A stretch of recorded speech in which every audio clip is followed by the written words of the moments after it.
Hello and welcome to Community Services Spotlight. I'm your host, Bud Qualk, and today we've got Executive Director Lee Emmons with us. Please welcome Lee Emmons. Thank you, Bud. And thank you for taking the time to come down here and talk to us today. I know you have a busy schedule. And she's going to tell us a little bit about some of the things they do.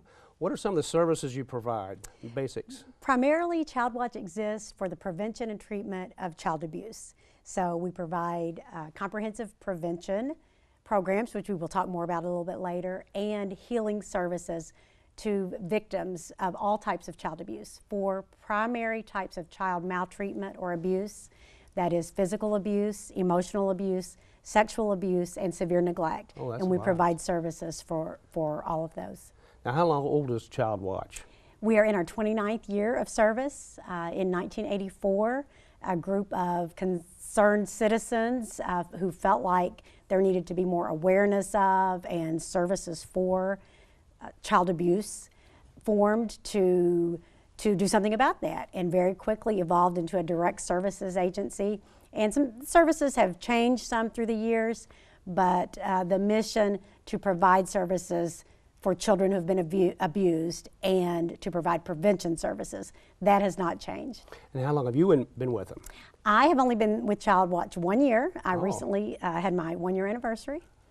Yes. Okay, well, you're at 1118 Jefferson. Yes. I've been by there hundreds, maybe 1,000 times like most people. And I really never noticed. You've got a wonderful, beautiful building once I stopped and came in. But that's probably a good thing that you're kind of out of the way. And we don't need to be out in the front and center of everything as long as people can find us. That's what's important. And you mentioned when you came inside, you noticed, I'm sure when you came in, that we are very child friendly. That is our focus. So we try hard to be as welcoming as possible for children who are coming in. Now, one of the big things is the prevention at the schools. Yes. How do you coordinate that with the schools? We partner with schools, and actually we are going to have Robin West with us, who is the Family Resource Coordinator at Clark Elementary here in Paducah, and she'll be able to talk with us about how our prevention program works specifically at Clark. And we actually go into about 30 elementary schools throughout the Purchase area, but we will be glad to have Robin, and she can speak from the school's perspective on exactly how those prevention efforts work. Well, let's bring her in here in the next segment. So stay tuned. We'll be right back. I am for the child who's had 7 addresses in a single year because she's in foster care, because her father abused her, and her mother couldn't believe her. She is the child I am for. I am a CASA volunteer. I am you.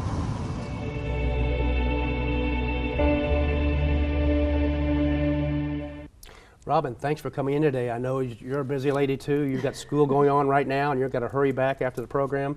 But tell us how this prevention education works at Clark Elementary. Well, Child Watch comes to Clark Elementary once a year. They come for a day or two with all their volunteers, and they present the body safety program to all of our students, kindergarten all the way to 5th grade. This is just an example of the coloring book that's presented to the kindergarten through 3rd graders, and inside this it has wonderful information about stranger danger.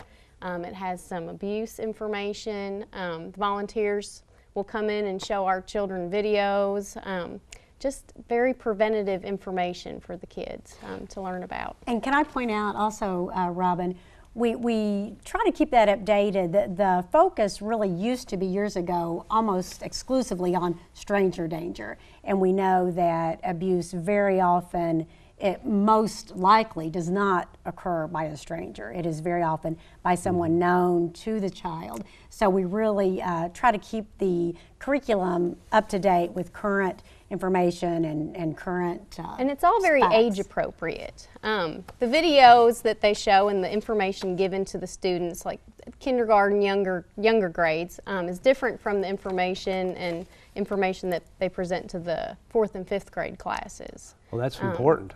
Yes. You know, coloring book for a 5th grader or something may not be. Right. Yeah. But it's a great curriculum. They've been coming to Clark School for, gosh, over 10 years. We love when they come, and The nice thing is, since our staff hears the volunteers' message and they know about Child Watch, they are somewhat prepared when children may come up to them and, you know, disclose that maybe they're in a situation that is not very safe. And we will mention here that very often after we're in a school, and we do take the prevention education programming into schools throughout Western Kentucky. We go to about 30 elementary schools each year and see a total of about 13,000 children, 12 to 13,000 children. And we do it in a few other avenues in addition to schools, but our focus is on elementary schools. But relating to what Robin was saying, it is not unusual for after Child Watch has been there for a child who is being abused or has been abused in the past to disclose that information to perhaps Robin, perhaps a teacher or a guidance counselor, because they're told that you must tell. And the four kind of premises of the body safety program are say no, get away, tell someone, and keep telling if at first you're not believed. We teach those four premises for the body safety program so that children know they must not keep a secret, because abuse is all about being secretive. Yeah. You know, their children are told to make this our secret, don't tell anyone, bad things will happen if you tell someone. And actually what we tell children is you have to tell someone in order for the bad things to stop. Mm-hmm. Well, and the nice thing also is Child Watch comes every year, so they reinforce the same message every year. So if you're hearing the message in kindergarten, as a 5th grader, you know what to do if you happen to be in a terrible situation like that. Mm-hmm. And I was telling Lee before the show that my children are in 2nd and 3rd grade, and before the show I asked them, oh, what do you know about Child Watch? They pretty much said everything that she just said. So, I mean, for kids, they remember. Yeah. It's a good message that they need to come to our school every year and just, you know, reinforce that to our students. And we also focus on just interaction with others too. Part of it is body safety and, you know, not being touched in private areas where a child should not be touched by other than a parent or a doctor in appropriate situations. But part of it is just practicing the golden rule, being considerate of other people, being considerate of someone else's personal space. So it's really a very comprehensive message that we try to give to children. And you were talking about sexual abuse, but also physical abuse, yes, and mental abuse and that type of thing too. Yes. Because once a child hears this, they might come and they may, you know, talk to someone at school about, you know, another situation that is in their lives, that sort of thing. And this may be sort of the key that opens the door for them to be able to talk about it. And you know, the next step is the therapy and the counseling. Yes. And how can we talk about that? Well, but what I always say is at Child Watch, we try to prevent abuse when possible and provide healing services when not. So we are fortunate to have our therapist and clinical director who will be able to speak with us next about the mental health counseling, the therapy that we provide to victims at Child Watch. And that's Casey Collins? Janie Collins. Janie Collins. Janie Collins will be with us in a moment. Full-time therapist and clinical director for you? That's right. Okay. Yes, she is. Okay. Well, let's go to the next section and see Ms. Collins.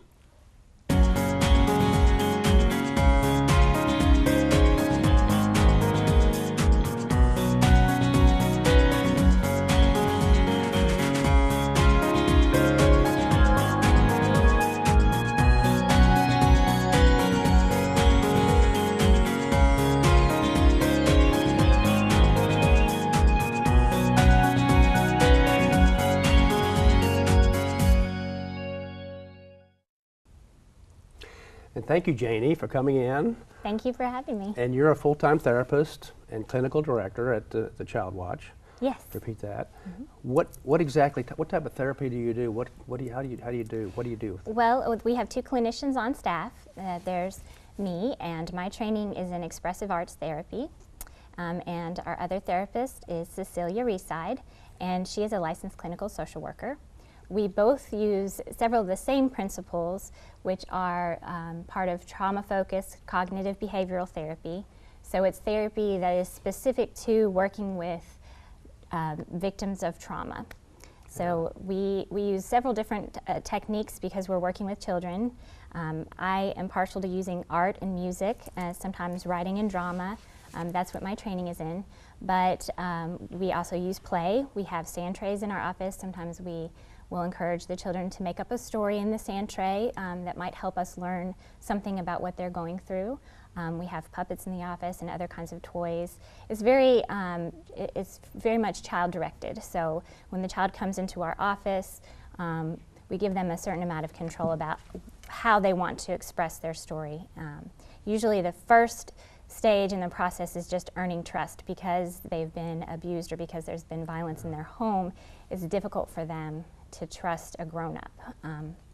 So sometimes that is the whole goal, is just earning their trust. And I will add in here, Bud, if I could, that our clients, our child clients, we provide services for children up to 18 and their primary caregivers who are not offenders, non-offending primary caregivers. And some clients suffered abuse from someone completely and entirely outside the home, and parents are bringing them. Some clients are in foster care and foster parents are bringing them. We receive referrals from the Cabinet for Families and Children, from schools, from other providers. So as far as the children we're seeing, it really can vary quite a lot in what their specific home environment is at that time and what they've experienced. Something that Janie referred to that I think is kind of new to people who are not therapists like myself is that when a child has suffered trauma, they experience a lot of the symptoms that we think of maybe as to someone who has even been to war or something, like post-traumatic stress disorder. Am I saying the correct things here, Janie? So yes, and it can be hard to sort out what is a child dealing with, because the symptoms of post-traumatic stress disorder in children can look very much like ADHD, attention deficit hyperactivity disorder, or even bipolar disorder. Because if you think about it, when a child has experienced a trauma, in that moment of trauma, children and adults might react one of three ways: fight, flight, or freeze. So the symptoms that you continue to see are that trauma response happening again. So the children who are fighting, they are defiant, aggressive, getting in trouble at school, things like that. That could be because they're still afraid. There are studies that show that trauma actually changes the brain, and it makes the alert system in the brain more sensitive, so that a child thinks something scary and dangerous is happening even when it's not. People who have post-traumatic stress basically are waiting for the next bad thing to happen. That's part of the symptoms. They're saying to themselves, okay, where's the bad thing? When's it going to happen? And I've seen that with children even coming into, you said you were in our center. There was a little boy who came in. We think that our fish tank is this wonderful, exciting thing that will be calming for kids. And he looked at it and said, that fish is going to jump out and bite me. Yeah. So that just kind of gives you an idea of what trauma can do to a child. So the freeze response might look like detachment or numbing. And these are things that parents can really take personally. If your child is suddenly fighting with you or withdrawing from you or acting kind of spaced out, sometimes parents will think, well, am I doing something wrong? So part of what we do in therapy is working with the parents to let them know what is normal, what's to be expected when a child has been through a trauma, so that they're not personalizing it, and or for the child sometimes so they don't feel like something's wrong with them. Because already they blame themselves frequently for the things that have happened to them. I noticed on the tour of your facility you had all different kinds of different types of things to get the child to relax and what have you. The fish tank was just one, and that did really well with some of the kids. Some of the other ones really didn't want to have anything to do with it. Then you have the dolls and the games and even the teddy bear. That one fell for the big huge teddy bear. And then what you do with the art things. My wife's an art teacher, and I know how kids, they're completely different in the art class than they are in any other classes. I don't know what does that, but it just gives them a different personality. Yeah. Now, I asked you before we started, how much do you charge for these services? The services are free.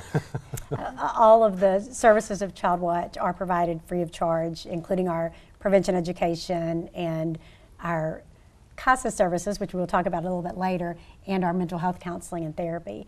And I'll use this opportunity to brag on our volunteers and our community supporters who are financial supporters through their time, in-kind gifts.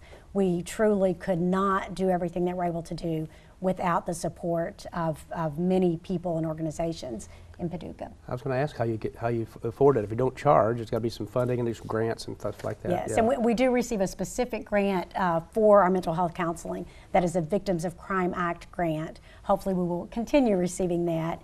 But we do a lot of fundraising. We do a lot of asking sometimes, yeah. But the community is terrific in coming to the aid because the community wants children who have suffered abuse to be able to get healing services. It affects that child today and what they're going through, but it also affects the adult that child will become tomorrow. Okay, you mentioned volunteers. If I want to be a volunteer, how do I become a volunteer? Is there a procedure to go through? There definitely is, yes. We use volunteers in different capacities. Actually, our therapy program would be the least directly involved with volunteers, although we use client services assistant volunteers, but of course volunteers don't actually conduct therapy. Janie is very well trained.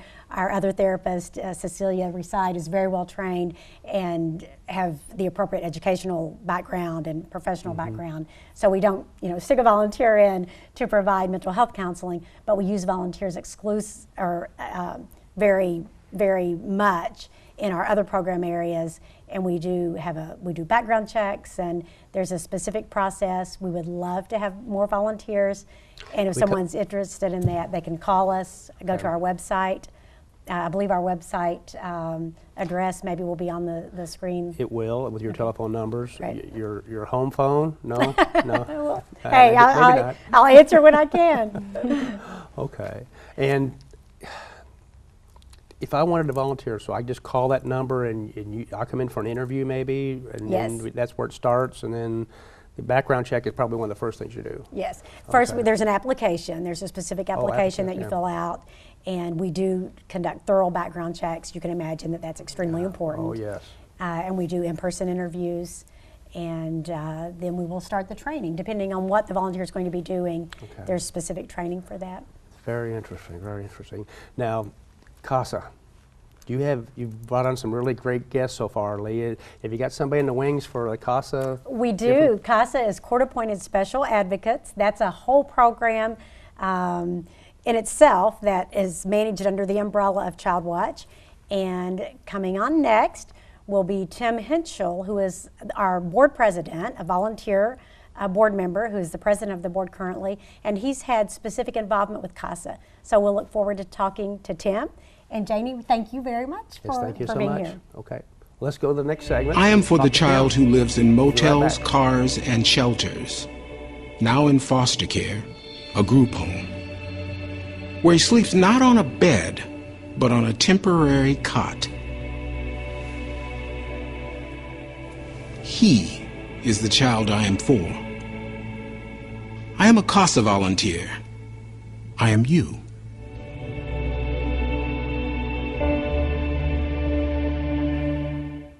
Thanks for coming in again, Tim. Thanks for all your help. How did you get involved with Child Watch? Well, thank you, Bud. I appreciate the opportunity to be here. Lee, it's good to see you. Thank you. My involvement with Child Watch has certainly been an evolution. I've served on the board. I'm now, as you mentioned, the board president, but it goes back to when my wife and I, Deanna, made the decision to open up our home to foster children here in McCracken County. And we received a placement of a sibling group early in my dealings with Child Watch. And we had a group of 4 children that we kept for a year. And I would say within the first maybe the first 48 hours, no, actually, probably the first 2 weeks, we came to realize that we needed help. These children, unfortunately and very sadly, were certainly the subject of neglect and trauma, extreme trauma. And we dealt with some pretty extreme, we're dealing with some pretty extreme acting out issues with the children, and we really were not equipped to handle.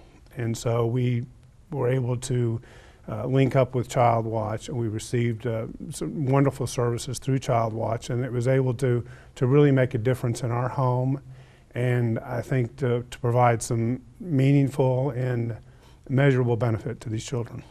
And recommend probably anybody else out there in our audience that may be in a similar situation and doesn't know where to turn would be a perfect solution, maybe, or at least a...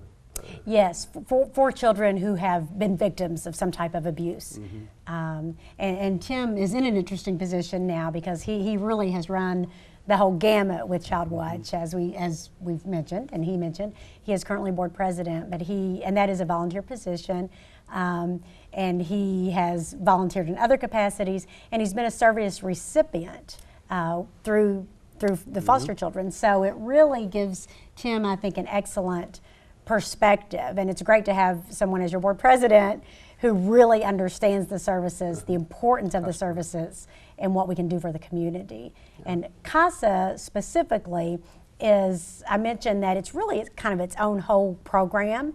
CASA programs are national programs, court-appointed special advocates, and there are local chapters. And most of our services at Child Watch are for all of the Purchase area. Our CASA program is specifically CASA of McCracken County because other counties have their own CASA programs. Some counties do not have CASA at all. And we would love for every child who needs one to have a CASA, which is a court-appointed special advocate, a volunteer advocate.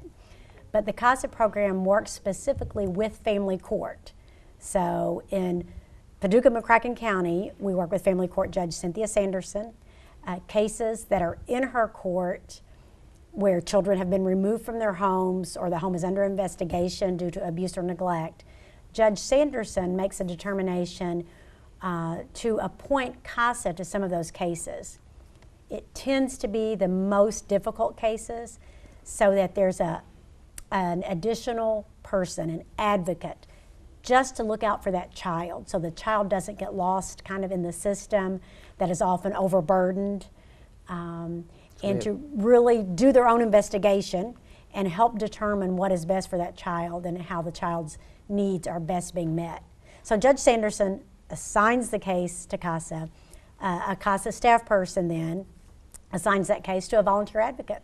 So we have wonderful, wonderful volunteers who give of their time for several Child Watch programs, and then especially in this case that we're talking about now, to be volunteer advocates in court. If I could add, one of the court-appointed advocates that we worked with the children that were placed in our home, she, a wonderful volunteer, would actually come by and pick up one of the young girls and take her out to dinner as if they were going on a date. And she really got to know this child.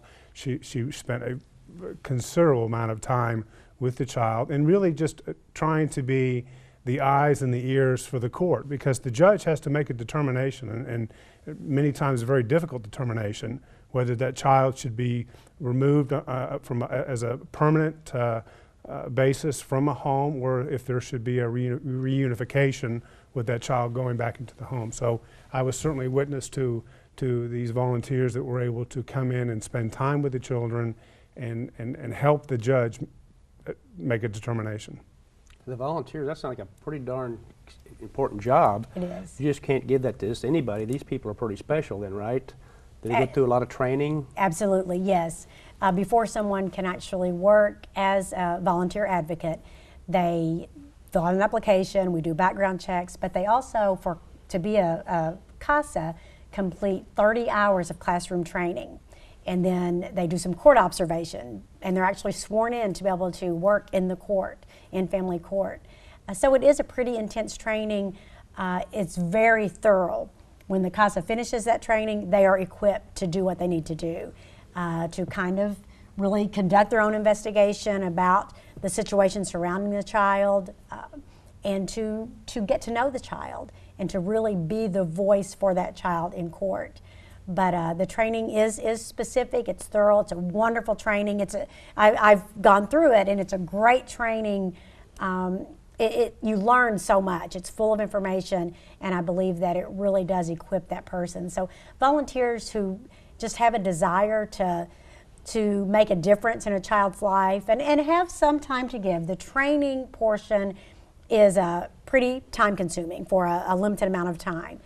And after the training is complete, we average, it can change certainly, but we say that if a volunteer has an average of about 3 hours a week to spend on a case, then they have enough time to volunteer as a CASA. Well, these are pretty special people, because there's no pay for this, right? There's no pay for this. It's pretty no, tough it's strictly sometimes, volunteer. probably. Yes. It can be heart-wrenching. Yeah. It really can, and it takes a special person that can step in and provide this service, but it certainly is needed, and it's a very valuable service here in the community. And I will brag on our volunteers when you said that. We managed to do a great deal at Child Watch, and I take no credit for that, but with a very limited staff. We have a total of, I think, 7 staff members, but that is only about a full-time equivalent of 4 to 5. We work with part-time staff quite a bit, and the rest of what we do is through volunteers. So I cannot sing the praises of the volunteers enough. Now, we're almost out of time, but about how long does this process take, and what happens at the end usually? How does it, what's the possible outcome usually? Each case is different. We ask, when someone wants to volunteer as a CASA and is interested in that, we ask for a minimum commitment of 1 year, because a case going through the court system, a whole year? whether it's reunification It certainly can. or what, will often take a year. And we really, sometimes a CASA is the most consistent person Stable. in a Many child's times the life. only stable element that child will have, and that it's an ongoing. Is it usually a good outcome, maybe, hopefully? Hopefully it is the best outcome for that child in that situation. The CASA, the advocate, will make a recommendation to the court. Social work staff makes a recommendation, and the judge, of course, makes the final decision.